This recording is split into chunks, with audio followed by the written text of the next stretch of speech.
ভিডিওতে সুদীপা অবশেষে তার যমজ বোন পরমাকে চিনতে সক্ষম হয়। তারা ছোটবেলা থেকে একে অপরকে চেনার স্মৃতি ভাগ করে নেয় এবং বুঝতে পারে তারা একই পরিবারের সন্তান।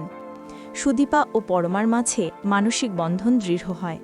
অন্যদিকে আদিত্য, যিনি সুদীপার স্বামী, তার নিজের ইচ্ছায় বিয়ে করেছিল এবং সুদীপার স্বপ্ন ও বাবার স্মৃতিকে সম্মান করে তার পাশে দাঁড়ায়। পরমার জীবনে অনেক দুঃখ ও বেদনা থাকলেও সুদীপা তাকে সান্ত্বনা দেয়।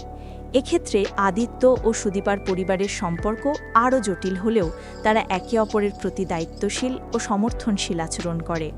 ভিডিও শেষে দেখা যায়, যদিও তারা নিজেদের আসল পরিচয় জানতে পেরেছে, তাদের সামনে এখনও অনেক প্রশ্ন ও আবেগের ঝঞ্ঝা রয়েছে। গুরুত্বপূর্ণ বিষয়সমূহ: সুদীপা ও পরমা যমজ বোন হিসেবে নিজেদের পরিচয় পুনরুদ্ধার করে।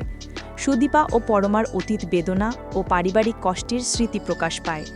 আদিত্য নিজের ইচ্ছায় সুদীপার সাথে বিয়ে করেছে, যা পরমার মন পরিবর্তনে সাহায্য করে। সুদীপার চোখের জল ও মায়ের মূর্তির সামনে তার আবেগপ্রবণ মুহূর্ত।